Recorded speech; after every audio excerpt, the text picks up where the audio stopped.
ભાગવતમાં દેવહૂતિ પ્રત્યે ભગવાન કપિલજી એમ કહે છે કે હે માતા, સ્ત્રીના પ્રસંગ થકી એવો મોહ અને બંધન થાય છે એવું બીજા કોઈ થકી ક્યારેય થતું નથી.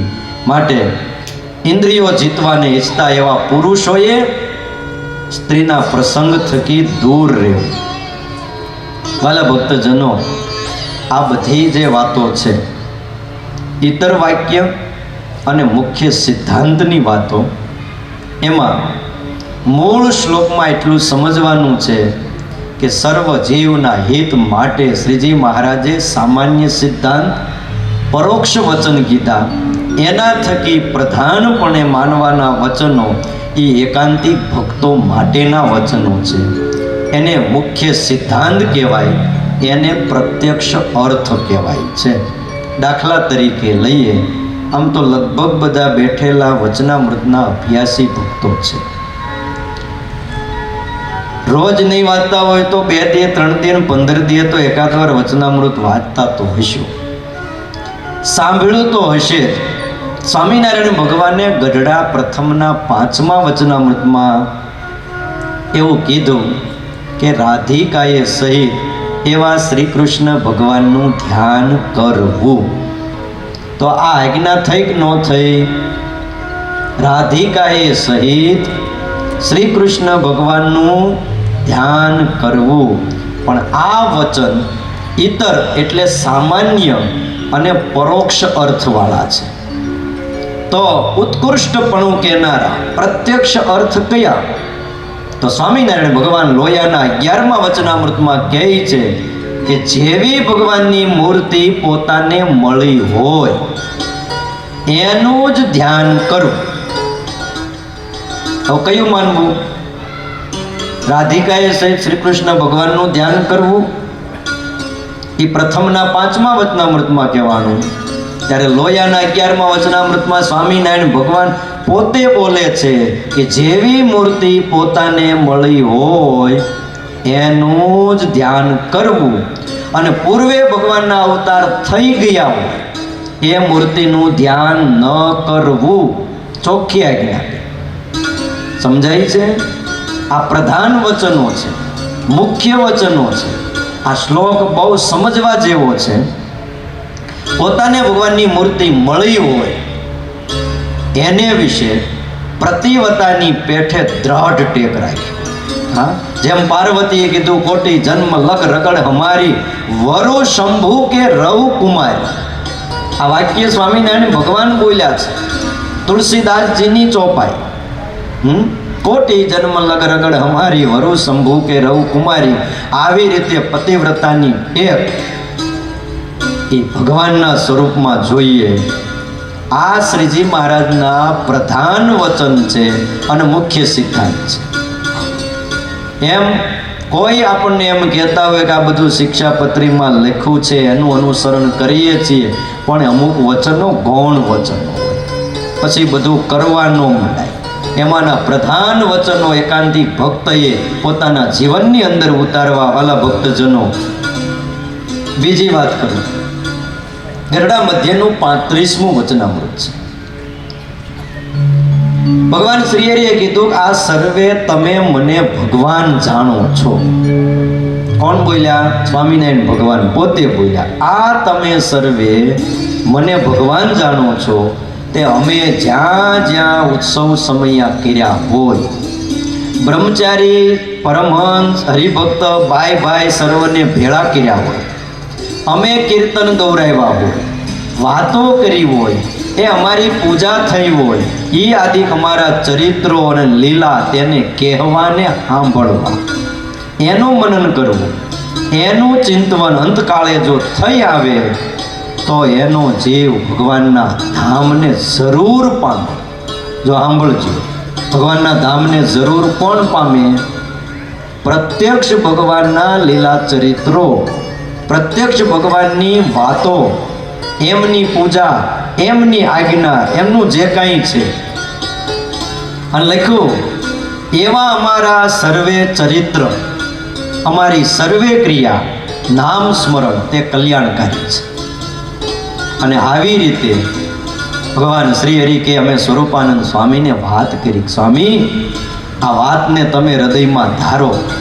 અને સ્વરૂપાનંદ સ્વામીએ જ્યારે વાતને ધારી ત્યારે દેહમાં મંદવાળનું બહુ જાજુ દુઃખ સ્વામીને હતું એ નિવૃત્તિ પામી ગયું અને પરમ શાંતિ થઈ ગઈ. આત્માને તો ઘણાય દેખતા હતા તોય કાંઈ સિદ્ધિ થઈ નહીં. એટલે આ જે આવા વચનો છે ને એ ઇતર વાક્ય થકી ઉત્કૃષ્ટપણાને કહેનારા છે, માટે એને મુખ્ય સિદ્ધાંત રૂપે માનવું. ઇતર વાક્યો સામાન્ય સિદ્ધાંત જો ગરડા મધ્યના 35મા વચનામૃતમાં જ પાછી વાત કરી છે કે પરોક્ષ જે શ્રી કૃષ્ણ રામચંદ્રાદિક ભગવાનના અવતાર એમના જે ચરિત્ર તે જ્યાં જ્યાં કયા હોય એને પણ સાંભળવા અને ગાવવા. અને 4 વાતની દ્રઢતા થાય એને અર્થે શ્રીજી મહારાજ કે અમે ભાગવત આદિ 8 ગ્રંથોનું પ્રતિપાદન કર્યું છે. સ્વામિનારાયણ ભગવાને સર્વ જીવના હિત માટે શિક્ષાપત્રી લખી વેદાદિક 8 સત્શાસ્ત્રોનું પ્રમાણ કર્યું. એ શ્રી હરિનો સામાન્ય સિદ્ધાંત છે, સમજી રાખજો. પણ ગરડા મધ્યના 58મા વચનામૃતમાં કીધું કે સંપ્રદાયની પુષ્ટિ તો સંપ્રદાયના ઈષ્ટદેવ હોય એનો જે હેતુ માટે આ પૃથ્વી ઉપર જન્મ થયો હોય અને જન્મ ધરીને એમણે જે જે ચરિત્રો કર્યા હોય, જે આચરણ કર્યા હોય એ આચરણને વિશે ધર્મ પણ સહેજે આવી જાય અને ઈષ્ટદેવનો મહિમા પણ આવી જાય. માટે પોતાના ઈષ્ટદેવના જે જન્મથી દેહ મૂકવા પર્યંતના ચરિત્રો એનું જે શાસ્ત્ર એને કરીને સંપ્રદાયની પુષ્ટિ થાય છે. પછી શાસ્ત્ર ભલે સંસ્કૃત હોય કે ભાષા હોય પણ એ જ ગ્રંથ સંપ્રદાયની પુષ્ટિ કરે, પણ એ વિના બીજો કોઈ ગ્રંથ સંપ્રદાયની પુષ્ટિ ન કરે. ત્યાં સ્વામિનારાયણ ભગવાને વાત કરી કે રામચંદ્રના ઉપાસક હોય એને વાલ્મીકી રામાયણે કરીને પોતાના સંપ્રદાયની પુષ્ટિ થાય, અને શ્રી કૃષ્ણ ભગવાનના ઉપાસકો હોય એને 10મ સ્કંદ અને 11 સ્કંદ આ 2 ભાગવતના સ્કંદ એણે કરીને સંપ્રદાયની પુષ્ટિ થાય. પણ રામચંદ્ર ભગવાનના ઉપાસક અને શ્રી કૃષ્ણ ભગવાનના ઉપાસક એને વેદે કરીને પોતાના સંપ્રદાયની પુષ્ટિ ન થાય. વેદ ભલે ભગવાનને વાણી ગણાય પણ સંપ્રદાયની પુષ્ટિ વેદ ન કરી શકે, એ રામાયણ કરી શકે રામના ઉપાસક માટે, અને ભગવાન કૃષ્ણના ઉપાસક માટે ભાગવતનો 10મ સ્કંદ અને 11 સ્કંદ. એમ સ્વામિનારાયણ ભગવાનનો આશ્રિત એનું પોષણ સ્વામિનારાયણ ભગવાનના ચરિત્રોના ગ્રંથોથી જ થાય. એ આજે કે કાલે એ વાતને જ્યારે સમજે આશ્રિત ત્યારે જ એનું પોષણ થાય અને એ બળિયો થાય. માટે સ્વામિનારાયણ ભગવાન કહે છે કે પોતાના સંપ્રદાયનું શાસ્ત્ર એ જ પાછલે દાડે સંપ્રદાયને પુષ્ટ કરે છે.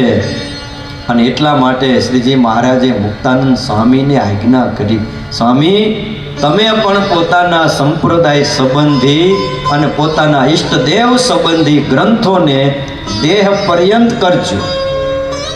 તમારો દેહ રહીને ત્યાં સુધી સ્વામી તમને એ જ આજ્ઞા છે. અને શ્રીજી મહારાજનું એ વચન ત્યારે મુક્તાનંદ સ્વામીએ પોતાના શિર ઉપર ચડાવ્યું હતું અને શ્રીજી મહારાજને 2 હાથ જોડીને નમસ્કાર કર્યા.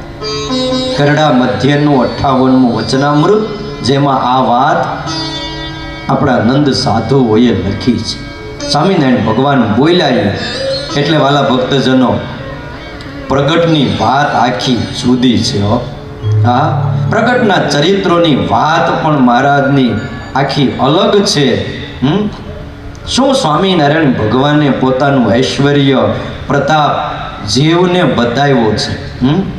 એટલો પ્રૌઢ પ્રતાપ સ્વામિનારાયણ ભગવાને બતાવ્યો, અને એ પ્રતાપ એ જ્યારે એનો આનંદ પોતાના દાસને જ્યારે આવ્યો અને એની જે ખુમારી ચડી અને એ જ્યારે આપણા નંદ સાધુ એમાં નિષ્કુળાનંદ સ્વામી જ્યારે એ લખતા હોય ભક્ત ચિંતામણીમાં કે નિષ્કુળાનંદ કાવ્યમાં ત્યારે આપણને એમ થાય કે આજે 200 વર્ષ પછી પણ એ નંદ સાધુઓએ જે લખ્યું છે એ સાંભળીએ છીએ તોય આપણને અંદરથી આનંદ આવે.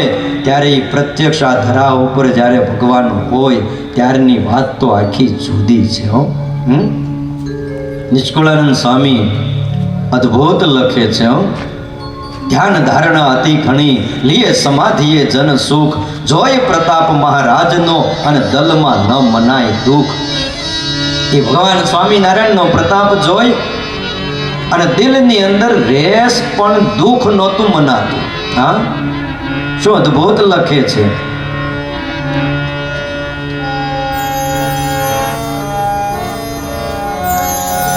એવો પ્રૌઢ પ્રતાપ જણાયો દેખી દાસને આનંદ આવ્યો. એવો પ્રૌઢ પ્રતાપ જણાયો દેખી દાસને આનંદ આવ્યો. એવો પ્રૌઢ પ્રતાપ જણાયો દેખી દાસને આનંદ આવ્યો. એવો પ્રૌઢ પ્રતાપ જણાયો દેખી દાસને આનંદ આવ્યો. સર્વે જનને કાળી કુમારી જનને ચડી કુમારી સર્વે જનને કાળી કુમારી જનને ચડી કુમારી નિરખી સહજાનંદ સુખકારી સહજાનંદ સુખકારી નિરખી સહજાનંદ સુખકારી સહજાનંદ સુખકારી બોલે મસ્તી માહી અતિ મોટું એક સ્વામી સત્ય બીજું ખોટું. બોલે મસ્તી માહી અતિ મોટું એક સ્વામી સત્ય બીજું ખોટું. સ્વામી મળે કલ્યાણ છે કોટ મળે કલ્યાણ છે કોટ સ્વામી મળે કલ્યાણ છે કોટ મળે કલ્યાણ છે કોટ બીજી વાત માયા છે કોટ.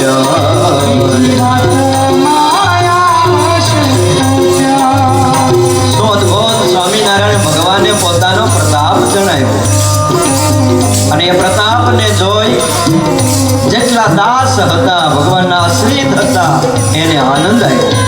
અને ભાઈ એક એક જણના હૃદયમાં એવી કુમારી ચડી ગઈ. સહજાનંદ સ્વામીને જોવે, માથા ઉપર 3 છોગાની પાખ જોવે અને એ નયન રમ્ય મૂર્તિને જોવે એટલે આનંદ આનંદ અને આનંદ. અને પછી તો બોલે મસ્તી માહી અતિ મોટું એવી મસ્તી ચડી ગઈ. હા, એટલો કેપ ચડી ગયો. અને મસ્તીમાં એમ બોલતા હતા કે સ્વામિનારાયણ ભગવાન સત્ય છે, સ્વામિનારાયણ ભગવાન સત્ય છે અને એ સિવાય આખું જગત ખોટું છે. હે, અને એમ કહેતા કે સ્વામિનારાયણ મળે કલ્યાણ છે, બીજી વાતમાં આવશે ખોટ. હા, બીજી ગમે એવી વાત તમે લાવશો પણ એટલું યાદ રાખજો કલ્યાણમાં ખોટ આવશે. અને નિષ્કુળાનંદ સ્વામી એમ કહે છે કે આપણા નંદ સાધુ અને આદર્શ ભક્તો એવું બોલતા હતા અને કહેતા હતા, જ્યારે સેવશો સ્વામીના ચરણ ત્યારે જાશે જન્મ ને મરણ. જ્યારે સેવશો સ્વામીના ચરણ ત્યારે જશે જન્મ ને મરણ. જ્યારે સેવશો સ્વામીના ચરણ ત્યારે જાશે જન્મ ને મરણ. જ્યારે સેવશો સ્વામીના ચરણ ત્યારે જશે જન્મ ને મરણ. વિજય શીતર યાસો બંધાઈ સિદ્ધરાયાસો બંધાઈ વિજય શીતર યાસો બંધાઈ સિદ્ધ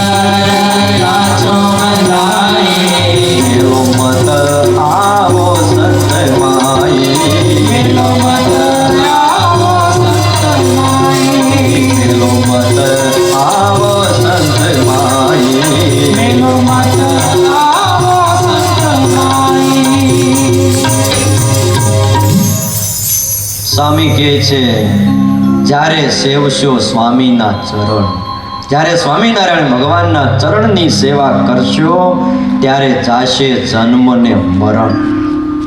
જન્મ અને મરણથી જો પર થવું હોય ને વાલા ભક્તજનો, તો સ્વામિનારાયણ ભગવાનના ચરણ સેવા વગર છૂટક્યો નથી. બીજે સિદ્ધ રહ્યા છો બંધાઈ, મેલો મત આવો સંત માય. હે બીજે હું કામ બંધાઈને રહ્યા છો? આપણે પાસે હું નથી. જો શેની ખોટ છે? એવા ગગનચુંબી મંદિરો છે, મંદિરોની અંદર નયન રમ્ય અરે ભગવાન શ્રી હરિએ ખુદ પોતાના હાથે પ્રતિષ્ઠિત કરેલા પોતાના સ્વરૂપો છે. ભગવાન શ્રી હરિએ પોતાના હાથે લખેલી શિક્ષાપત્રી અને પોતાના મુખમાંથી નીકળેલી વાણી વચનામૃત, સત્સંગી જીવન ગ્રંથ, હરિલીલા કલ્પતરુ ગ્રંથ, હરિચરિત્રામૃત સાગર ગ્રંથ, ભક્ત ચિંતામણી અને નિષ્કુળાનંદ સ્વામીએ 23 ગ્રંથો બીજા લખ્યા છે. નિષ્કુળાનંદ કાવ્યની અંદર પુરુષોત્તમ પ્રકાશ હોય, સત્સંગી ભૂષણ હોય. ભાઈ એક એક ગ્રંથની કથાઓ કરીને તો બ્રહ્માની આવરદા પણ ઓછી પડે. આ 100 વર્ષમાં થાય જ નહીં, એમાંય ઉપાધિનો પાર નહીં. બોલો, આ તો સારું છે. અમારે મુંબઈથી એરી ભક્તો આવ્યા કે અમને એમ કે ટાઈટ નહીં હોય. અહીંયા તો અમારે ટાઈટ બહુ છે. હારી મુંબઈમાં જરાય ટાઈટનું નામ નથી. શિયાળો આવ્યો ખબર જ નથી.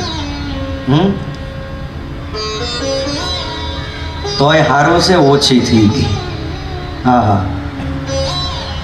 અને બરાબર આ વસંત પંચમી પાછી મહિનામાં જ હોય. હવે દર વર્ષે પાછી આ ટાઈમે આવશે. બોલો, હા. શું સ્વામિનારાયણ ભગવાનની મૂર્તિમાં એ પ્રગટ ભક્તોને પ્રેમ થયો, કેવી લગ્ની લાગી હતી અને કેવા પ્રગટ ભગવાનને વળી ગયા હતા. જ્યારે સ્વામિનારાયણ ભગવાન વડતાલથી ગઢપુર ગયા, વડતાલનો સમય પૂરો થયો અને ત્યારે મોટીબા, લાડુબા, રાજબા, દાદા ખાચર, બધા ઘણા ભક્તો ગઢપુરના એ ભેગા થયા હતા અને ભગવાન શ્રી હરિને કીધું, મહારાજ તમે વડતાલમાં શું લીલા કરી એ વાત અમને કરો. ત્યારે ભગવાન શ્રી હરિ કહે છે કે લીલા તો અમે અદ્ભુત કરી. ત્યારે ગઢપુરના ભક્તો કે મહારાજ કેટલાક માણસો ભેગા થયા હતા, કેવી રીતે તમારી પૂજા કરી, તમને વડતાલના હરિભક્તો કેવી રીતે સંભાળતા હતા એ કયો મને. તમે જુઓ, આપણા ભક્તોને ભગવાન સિવાય બીજું જાણવાની ઈચ્છા નથી. તમને કેમ જમાડતા હતા, તમે શું લીલા કરી અને તમને ઘરે કેવી રીતે પધરાવતા હતા, અને ગુજરાતના હરિભક્તો તમારી આરતી કેવી રીતે ઉતારતા હતા, તમારા ચરણની સેવા કેવી રીતે કરતા હતા. અને આ બધી વાત જ્યારે સાંભળીને ત્યારે ભગવાન શ્રી હરિ એવું બોલ્યા કે જેવી ભક્તિ આજ ગુજરાતમાં છે ને એવી 3 લોકની અંદર પણ નથી. ત્રિભુવનમાં એવી ભક્તિ નથી. અને જે ભગવાન શ્રી હરિ બોલ્યા ને એ નિષ્કુળાનંદ સ્વામી હાબે હોબ વર્ણન એ જ પ્રકારે લખી નાખ્યું. અને કેવી ભક્તિ પ્રગટની હતી.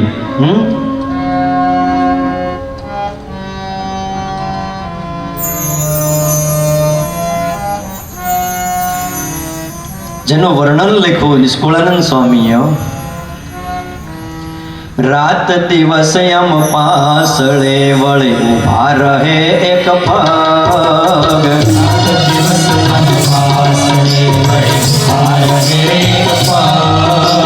રાત દિવસ યમ પાસળે વળે ઉભા રહે એક પગ, રાત દિવસ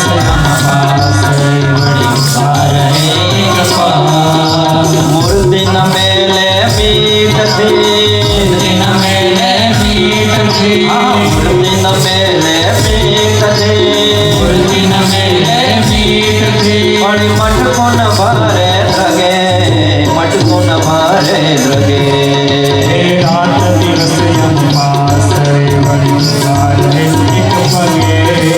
ગાતા ગુણ ગોવિંદ ના વહી જાય સર્વે જામની. ગાતા ગુણ ગોવિંદ ના વહી જાય સર્વે જામની. ઓ ગાતા ગુણ ગોવિંદ ના વહી જાય સર્વે જામની. ગાતા ગુણ ગોવિંદ ના વહી જાય સર્વે જામની. કાય નહીં કીર્તન કરતા, નહીં કીર્તન કરતા. અરે કાય નહીં કીર્તન કરતા, નહીં કીર્તન કરતા. ભાવિક બહુ નર ભામની, ભાવિક બહુ નર ભામની. ગાતા ગુણ ગોવિંદના વહી જાય સર્વે જામની. ગાતા ગુણ ગોવિંદ ના વહી જાય સર્વે જામની. અતિ દુર્બળ ફળ ન પાડે, ફળ ફૂલ ખાઈને રહે. અતિ દુર્બળ ફળ ન પડે, ફૂલ ખાઈને રહે. ત્યારે અમે જય માનું કહીએ, અમે જય માનું કહીએ. ત્યારે અમે જય માનું કહીએ, અમે જય માનું કહીએ. ત્યારે જય માં છીએ એમ કહે, ત્યારે જય માં છીએ એમ કહે. અતિ દુર્બળ ફળ ન પડે, ફળ ફૂલ ખાઈને રહે. રાત દિવસ એમ વાસળે વળી ઉભા રહે એક પગે. દિવસ વાસળે વળી ઊભા રહે પગે. ગુજરાતના હરિભક્તો કેવા હતા? રાત અને દિવસ ભગવાન શ્રી હરિ કે અમારી પાસે ઊભા રહેતા હતા. એક પગે ઊભા રહે. મૂર્તિ ન મેલે મીઠથી, વળી મટકું ન ભરે તકે. પોતાની આંખ થકી મૂર્તિને મૂકે નહીં અને મટકું મારવાનું પણ ભૂલી ગયા. અને ભગવાનના ગુણ ગાતા ગાતા આખી રાત વહી જાય પણ થાકે નહીં. આપણે કેમ છે? હે? આધી રાત કટ ગઈ, आधी रात कट गई, लोग नगर के सोए, जिसको चिंता यार की वो कहाँ से सोए। आधी रात वही गई, नगर બધું સૂઈ ગયું, પણ જેને પોતાના પ્રિયતમ પ્રભુની ચિંતા છે ઓ કહાં સે સોય, એને ઊંઘ ન આવે. રાત દિવસ પ્રગટ ભગવાનની ભક્તિ કરતા સ્વામી એમ લખે છે કે નર હોય કે નારી એ થાકતા નહોતા અને દુર્બળ કળ ન પડે. અમે કહીએ તમે કઈ જીમા તો કે આ મહારાજ અમે જમી લીધું છે, તમે ચિંતા ન કરતા. ફળ ફૂલ જે કાંઈ મળે એ ખાઈને પણ વડતાલમાં રહીને ભક્તિ કરતા હતા. હો એ પુણ્યમે જાઓ ને, જમવાનું મળે કે ન મળે, ઉતારો મળે કે ન મળે, બસ ભગવાનના સ્વરૂપની માળા ભજન કીર્તન એ રાખવું. વડતાલ આપણું છે ને આપણું જ રે. હા, બહુ વિચારવું નહીં, જમવાનું ન મળ્યું, જે મળ્યું તે ગુજરાતના હરિભક્તોની ભક્તિ જુઓ. સ્વામી લખે છે એક એક થી અધિક અંગે રંગ છે સત્સંગનો, એક થી અધિક અંગે રંગ છે સત્સંગનો, એક એક થી અધિક અંગે રંગ છે સત્સંગનો, એક થી અધિક અંગે રંગ છે સત્સંગનો. એવા તને જોઈને, એવાને જોઈને, અરે એવા તને જોઈને, એવાને જોઈને આનંદ ઉમંગ અંગનો, આનંદ ઉમંગ અંગનો. એક એક થી અધિક અંગે રંગ છે સત્સંગનો, એક એક થી અધિક અંગે રંગ છે સત્સંગનો.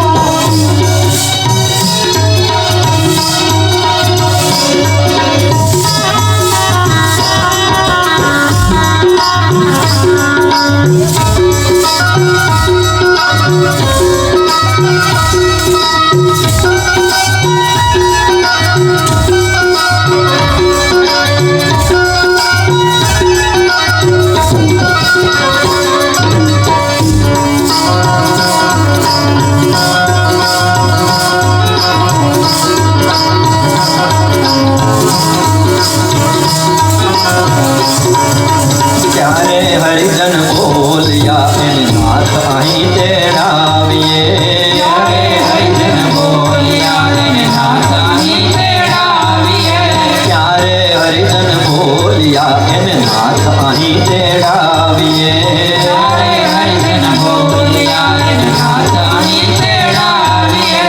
એવા મોટા હરિજનને, એવા મોટા હરિજનને, એવા મોટા હરિજનને, એવા મોટા હરિજનને ઓળખાણ અમને પડાવીએ, ઓળખાણ અમને પડાવીએ.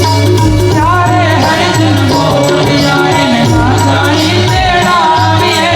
ચારે હરિજન ભોગલ્યા એને નાથ અહીં તેડાવીએ.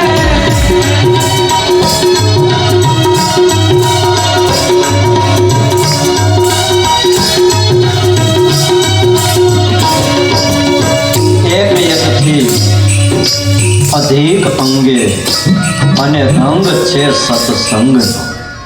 એવા જનને જોઈ આનંદ ઉમંગ અંગનો. આવી જ્યારે વાતો ભગવાન શ્રી હરિએ કરીને ત્યારે ગઢપુરના ભક્તો એવું બોલ્યા કે મહારાજ તો એને અહીંયા તેડાવો. જો પ્રગટના ભક્તોને પ્રગટના ભક્તની હારે એટલી બધી આત્મીયતાને હેત હોય છે. ગઢપુરના ભક્તોમાં કોઈ ખામી નથી, પણ શું કહે છે, એવા મોટા હરિભગતની મહારાજ અમને ઓળખાણ કરાવો. હે, આ સમૈયા ઉત્સવ કરવાની પાછળનો હેતુ જ વાલા ભક્તજનો એટલો છે કે સમૈયામાં મોટા મોટા હરિભક્તો આવે, દેશ દેશાંતરથી આવે અને એની ભેગા રહી એની ઓળખાણ થાય, આપણને ખબર પડે કે ઓહો આ ભક્તની સ્થિતિ તો બહુ ઊંચી છે. ત્યારે શ્રીજી મહારાજ કે મીશ વિના કોઈ ભક્તો અહીંયા આવે નહીં. તો શું કરીએ? શ્રીજી મહારાજ કે તો ઉત્સવ કરો અને ઉત્સવમાં આપણે તેડાવીએ તો ગુજરાતના હરિભક્તો અહીંયા આવે. ત્યારે દાદા ખાચર કે મહારાજ તો કરો ઉત્સવ, હું યજમાન. બોલો, તરત પાછા દાદા ખાચરે કીધું અને પછી હુતાશનીનો ઉત્સવ કર્યો અને ગુજરાતથી હરિભક્તોને તેડાવ્યા છે. મારે વાત એ કરવી છે કે સંપ્રદાયની પુષ્ટિ સંપ્રદાયના ગ્રંથે કરીને જ થાય છે. આ વચનો ઉત્કૃષ્ટપણાના કહેનારા વચનો છે. પ્રગટની લીલા વિના પ્રગટના ભક્તને ક્યાંય આનંદ નથી. શાસ્ત્રમાં બે પ્રકારના વચન છે, પ્રધાન વચન અને ઈતર વચન એટલે સામાન્ય વચન. આમાં લખ્યું છે કૃષ્ણ શબ્દ, કર્ષતી દુખાની ઇતિ કૃષ્ણ તસ્ય, એટલે કૃષ્ણ સ્વરૂપ સંબંધી વચન, અર્થાત જે દુઃખોને દૂર કરે એને કૃષ્ણ કહેવાય છે. એટલે શ્રીજી મહારાજના સ્વરૂપ સંબંધી વચન ગરડા પ્રથમના 44ના વચનામૃતમાં મહારાજ એમ કહે છે કે એવો સાધુ તો હું છું કે મારે વર્ણાશ્રમનું લેશ માત્ર માન નથી. આ વચન સ્વામિનારાયણ ભગવાન બોલ્યા કે એવું સાધુપણું આવ્યું એને પુરુષોત્તમ ભગવાનને કાંઈ છેટું નથી અને બીજું સર્વે થાય પણ એવી સાધુતા આવી ઘણી કઠણ છે. આટલું બોલ્યા પછી બોલ્યા કે એવો સાધુ તો હું છું કે મારે વર્ણાશ્રમનું લેશ માત્ર માન નથી. હવે આવી રીતે જે બોલ્યા શિક્ષાના વચન એ પોતાના ભક્તની શિક્ષા માટે છે એમ જાણવું. પણ વચનામૃતના અંતે આપણા નંદ સાધુએ લખ્યું કે પોતે તો સાક્ષાત પુરુષોત્તમ નારાયણ છે. આ ગૌણ વચન છે. ભગવાન એમ કહે ને એવો સાધુ તો હું છું. પ્રથમના 18મા વચનામૃતમાં શ્રીજી મહારાજ બોલ્યા કે જો કોઈ અમારો વાદ લેશો તો એનું જરૂર ભૂંડું થાય. કાં જે અમારા હૃદયમાં તો નરનારાયણ પ્રગટ બિરાજે છે. સાંભળજો, સ્વામિનારાયણ ભગવાનના હૃદયમાં કોણ બિરાજે છે? અમારા હૃદયમાં તો નરનારાયણ પ્રગટ બિરાજે છે. હું તો અનાદિ મુક્ત જ છું, કોઈના ઉપદેશે કરીને મુક્ત થયો નથી. હવે આ સાંભળીએ ને ઘણા સાંભળે તો કે સ્વામિનારાયણ ભગવાન કોક મુક્ત લાગે છે. નરનારાયણ પ્રગટ અમારા હૃદયમાં બિરાજે છે. સ્વામિનારાયણ ભગવાન કહે છે કે મન અને બુદ્ધિને અહંકારને તો હું પકડી લઉં છું જેમ સિંહ બકરાને પકડે ને એની પેઠે હું અંતઃકરણને પકડી લઉં છું, અને બીજાને તો અંતઃકરણ દેખ્યામાં પણ આવતું નથી. હે માટે અમારો કોઈ વાદ લેશો નહીં, જાણે જે ઉપાધિમાં રહીને શુદ્ધ રહેશું. અરે ભાઈ, નારદ સનકાદિક જેવા હોય ને એથી પણ રહેવાય નહીં તો બીજાની શી વાર્તા કરવી. કયો નારદજી ભગવાનનું મન કહેવાય. સનકાદિક આ જગતમાં અલિપ્ત રહ્યા છે, 5 વર્ષની જેની ઉંમર છે, એવા હોય ને તો એનાથી પણ રહેવાય નહીં ઉપાધિમાં રહીને શુદ્ધ. તો હું તમે ઉપાધિમાં રહીને શુદ્ધ ક્યાંથી રહી શકીએ? સ્વામિનારાયણ ભગવાન કે અનંત મુક્તો થઈ ગયા, અનેક થાશે, પણ ઉપાધિમાં રહીને નિર્લેપ રહે એવો કોઈ થયો નથી, થાશે નહીં, અને હમણાં પણ કોઈ નથી, અને કોટી કલ્પે સાધન કરીને પણ એવો થવાને કોઈ સમર્થ નથી. માટે અમે કહ્યું છે એ પ્રમાણે રહેશો તો રૂડું થશે. બોલો કેમ કરશું? અનંત કલ્પો વહી જાહે ને તો પણ ભગવાન જેવો થવા કોઈ સમર્થ નથી. બસ ભગવાન શ્રી હરિ કહે છે એમ રહેશું તો કલ્યાણ થાય. પણ જે આ વચન છે ને કે મારા હૃદયમાં નરનારાયણ પ્રગટ બિરાજે છે, હું તો અનાદિ મુક્ત છું, કોઈના ઉપદેશે કરીને મુક્ત થયો નથી, આ વચનને ગૌણ માનવું. ભગવાન કાંઈ મુક્ત નથી. પણ ભાગવતના ચરિત્રો બધા કઈને વાત કરી હતી કે ભગવાન આવા ચરિત્રો કરે ને આવું બોલે. પણ વડતાલનું 18મું વચનામૃત વાંચો, એમાં લખ્યું તમારા સર્વનો આચાર્ય ગુરુ ઉપદેષ્ટા એવો હું, તે મારા દેહના આચરણ પ્રમાણે તમારે આચરણ કરવું નહીં. અમારા સંપ્રદાયને વિશે જેના જે ધર્મ છે એ પ્રમાણે કહ્યા છે એ પ્રમાણે રહેવું, પણ અમારા આચરણ પ્રમાણે ન રહેવું. અને આ જે અમે વાર્તા કરી છે એને પરમહંસ સત્સંગી શીખી લેજો, સમજીને એ પ્રમાણે વર્તજો, બીજા આગળ પણ એમ વાત કરજો. અહીં શું વાત આવી? તમારો સર્વેનો આચાર્ય ગુરુ અને ઉપદેષ્ટા. હવે આ બધા વચનો સાંભળી એટલે આપણને એમ થાય કે સ્વામિનારાયણ ભગવાન કંઈક ગુરુ લાગે છે, ઉપદેષ્ટા લાગે છે, કોઈક જગત ગુરુ આચાર્ય લાગે છે. હે પણ છેલ્લી એક વાત કરી દઉં પ્રધાન વચનની. અંત્યનું 38મું વચનામૃત વાંચો. સર્વોપરી જે પુરુષોત્તમ ભગવાન એ જ દયાએ કરીને જીવના કલ્યાણને અર્થે આ પૃથ્વીને વિશે પ્રગટ થયા થકા સર્વજનના નયન ગોચર વર્તે છે. તમારા ઈષ્ટદેવ છે. જો ત્યાં વાત આવી, નયન ગોચર એટલે તમારી નજર સામે બેઠા છે અને એ તમારા ઈષ્ટદેવ છે અને તમારી સેવાને અંગીકાર કરે છે. એવા જે પ્રત્યક્ષ પુરુષોત્તમ એના સ્વરૂપમાં સાંભળજો, દાદાના દરબારગઢમાં જે બેઠા છે એના સ્વરૂપમાં અને અક્ષરધામમાં રહ્યા જે ભગવાન એના સ્વરૂપમાં કાંઈ ભેદ નથી. એ બે એક જ છે. અને એવા જે પ્રત્યક્ષ પુરુષોત્તમ ભગવાન એ અક્ષરાદિક સર્વના નિયંતા છે, ઈશ્વરના પણ ઈશ્વર છે અને સર્વે કારણના પણ કારણ છે અને સર્વ પરિવર્તે છે. આટલું જ નહીં, સર્વે અવતારના અવતારી છે અને તમારે સર્વને એકાંતિક ભાવે કરીને ઉપાસના કરવા યોગ્ય છે. અને આ ભગવાનના શબ્દ કયો વાપર્યો? આ ભગવાનના પૂર્વે ઘણા અવતાર થયા છે, તે નમસ્કાર કરવા યોગ્ય છે અને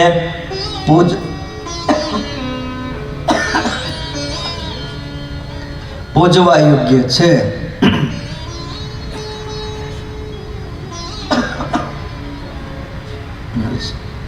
ભલા ભક્તજનો, શ્રીજી મહારાજે 38મા વચનામૃતમાં આ વાત કરી છે. હવે જો પહેલાના વચનામૃત જોઈએ તો એમાં એમ કીધું હું મુક્ત છું, મારા હૃદયમાં નરનારાયણ બેઠા છે. વળી તમારા સર્વનો આચાર્ય અને ગુરુ આ બધા વચનો ઇતર વચન કહેવાય. પણ પ્રધાન વચન કયું કહેવાય? કે આ તમને મળ્યા એ અક્ષરધામના અધિપતિ છે, સર્વે અવતારના અવતારી છે, ઈશ્વરના ઈશ્વર, કારણના પણ કારણ. અને એ જ ભગવાનના પૂર્વે ઘણા અવતાર થયા છે. એ નમસ્કાર કરવા યોગ્ય છે, પૂજવા યોગ્ય છે, પણ એકાંતિક ભાવે કરીને ઉપાસના કરવા યોગ્ય તો તમને જે મળ્યા છે, તમારી સામે બેઠા છે, એ સ્વામિનારાયણ ભગવાન છે એમ બોલે છે. હે એટલે ભલા ભક્તજનો, આ શિક્ષાપત્રી તો બહુ અદ્ભુત છે. એટલે કીધું એતેષુ યાની વાક્યાની શ્રી કૃષ્ણસ્ય વૃષસ્ય ચ અત્યુત્કર્ષ પરાણીષુ તથા ભક્તિ વિરાગયો. આ જે 8 ગ્રંથો અમે માન્ય કર્યા છે, એમાં જે ભગવાનના સ્વરૂપનો ઉત્કર્ષપણે કહેનારા વચનો એને મુખ્ય માનવા, બીજા વચનો છે એને ગૌણ માનવા. ઘણીવાર શું છે, આ સમાજમાં ગૌણ વચનોને મુખ્ય માની અને પાછા કે ગ્રંથમાં લખ્યું છે, એટલે ભાઈ લખ્યું જ છે બધું, પણ કેટલું મનાય એમાંથી એ એકાંતી ભક્તને સમજાય છે. એટલે વાલા ભક્તજનો, અદ્ભુત શ્લોક છે, થોડી વ્યાખ્યાઓ બાકી છે, પણ સમયનો ઘડિયાળનો કાંટો બરાબર 11:30 ઉપર આવી ગયો છે. ટાઈટ નથી લાગી ને? ટાઈટ લાગી હોય તો કહેજો. કાલે એકાદી ધાબળી હજી વધારે લેતા આવજો. હે, અને એકાદું માથે બાંધવાનું પણ મફલર લેતા આવજો. અને જે આવે એમ પછી કહેજો. હા, ભલા ભક્તજનો, આજે ઘણા ભક્તો આમ તો ઠેઠ મુંબઈથી આવ્યા, બહુ સંતોની હારે, ગુરુજીની હારે આત્મીયતાથી જોડાયેલા છે. હેત છે. પોતે આમ તો અમારા દિલીપભાઈ છે ને, મંડળ ચલાવે છે, સાધુની જેમ કથા વાર્તા મહાપૂજા બધું કરે છે મુંબઈમાં. અને એ ભક્તોનો સંપ પણ એટલો સારો છે. પોતે ભલે મંડળ ચલાવે, પણ સંપ્રદાયના સારા સારા બધા સાધુઓની તન મન ધનથી ખૂબ સેવા કરે છે. આપણે સંતાશ્રમમાં એમની અગાઉ પણ સેવા આવી હતી, અને અત્યારે પણ હમણાં લાખ રૂપિયાની સેવા એમના મંડળ તરફથી આવી છે. એ પૂર્વે જ્યારે આપણે આ દિવ્યધામ ગુરુકુળનું બાંધકામ કર્યું, એમાં પણ એમની બહુ મોટી સેવાઓ ટુકડે ટુકડે આવી છે, કે એ સેવાનું કોઈ મૂલ્ય છે નહીં. એ અમૂલ્ય સેવા છે. આમ કોઈ એટલા બધા મોટા નથી. તમે એમના ઘરમાં પધરામણીએ જાઓ ને તો જરાક વાંકું વળીને જવું પડે. હે, એટલા મોટા તો ફ્લેટ છે, પણ સેવા બહુ ઉદાર ભાવે કરે છે. કાલે કહેતા આજે રાતે નીકળી જાઓ. કીધું રાતે ન નીકળાય, સવારે નીકળજો નિરાતે. એટલે રાતે અહીં રોકાશે, સવારે નિરાતે પછી વસંત પંચમી એમને વડતાલમાં પ્રોગ્રામ હતો, એટલે કે અમે ખાતમુહૂર્તમાં નહીં આવી શકીએ, એટલે આજે આવ્યા છે. એમની સેવાને એકવાર આપણે તાળીઓથી બતાવીએ. આગળનો જે કાર્યક્રમ છે હવે સભાપતિ સંભાળશે. અહીંયા કથાને વિરામ. બોલો હરિકૃષ્ણ મહારાજની. બોલો સ્વામિનારાયણ ભગવાનની જય. માત્ર 5 જ મિનિટમાં પૂરું કરી દઉં છું. મને ખબર છે તમને કથા સાંભળવામાં બહુ મજા છે, પણ હવે ટાઈટ તો ટાઈટનું કામ કરે. એકવાર સ્વામીની કથાને જોરદાર તાલિકાના નાદથી આપણે સૌ કોઈ વધાવીએ. સરસ મજાની શિક્ષાપત્રી ભાષ્યની કથા